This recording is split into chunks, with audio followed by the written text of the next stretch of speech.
தமிழ்நாட்டின் எதிர்கால வளர்ச்சியை கருத்தில் கொண்டு பரந்தூரில் விமான நிலையம் அமைக்க முடிவு எடுக்கப்பட்டு 5100 ஏக்கர் நிலம் கையகப்படுத்தும் பணிகள் நடைபெற்றது. இதனிடையே பரந்தூரில் விமான நிலையம் கொண்டு வரும் திட்டத்தை எதிர்த்து ஏகனாபுரம் உள்ளிட்ட பல்வேறு கிராமங்களை சேர்ந்த மக்கள் தொடர் போராட்டத்தில் ஈடுபட்டு வருகின்றனர்.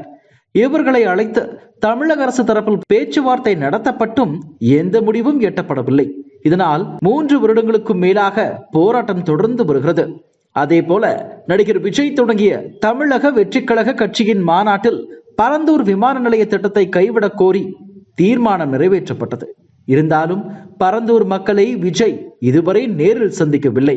இதனை போராட்டத்தில் ஈடுபட்ட மக்களும் விமர்சனமாக முன்வைத்தனர். இந்த நிலையில் பரந்தூர் மக்களை விஜய் சந்திக்க உள்ளதாக தகவல் வெளியானது.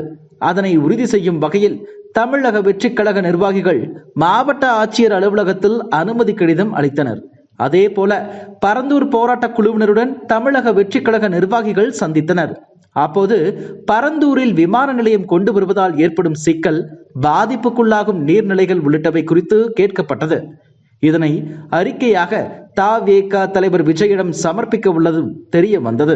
இந்த நிலையில் தவேக தலைவர் விஜய் நாளை மறுநாள் பரந்தூர் செல்வது உறுதியாகி உள்ளது. நடிகர் விஜய் பரந்தூரில் போராட்டத்தில் ஈடுபட்டு வரும் மக்களை சந்திக்க காவல்துறை மற்றும் மாவட்ட ஆட்சியர் ஆகியோர் அனுமதி அளித்துள்ளனர்.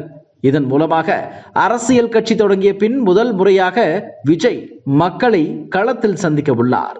இதனால் காவல்துறை தரப்பில் சில கடுமையான கட்டுப்பாடுகள் விதிக்கப்பட்டுள்ளன.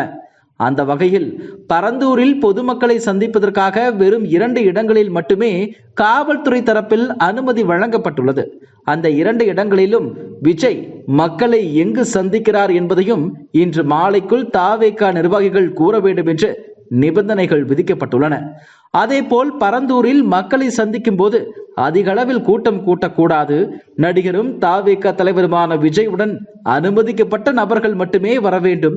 குறிப்பிட்ட நேரத்தில் மக்களை சந்தித்துவிட்டு சொன்ன நேரத்திற்குள் கூட்டத்தை கலைக்க வேண்டும் என்று விதிகள் விதிக்கப்பட்டுள்ளது. இதனால் மீண்டும் தவேக தலைவர் விஜய் தனது கட்சி நிர்வாகிகளுடன் ஆலோசனை நடத்தி போலீசாரின் கட்டுப்பாடுகளுக்கு என்னென்ன தீர்வுகள் எடுக்க வேண்டும் என்று இன்று மாலைக்குள் அறிவித்துவிட்டு நாளை மறுநாள் நிச்சயம் பரந்தூர் மக்களை சந்திப்பதாக தகவல் வெளியாகியுள்ளது. இதுபோன்ற செய்திகளை மேலும் தெரிந்து கொள்ள எங்களது யூடியூப், Facebook மற்றும் Twitter ஆப்களை சப்ஸ்கிரைப் செய்யவும்.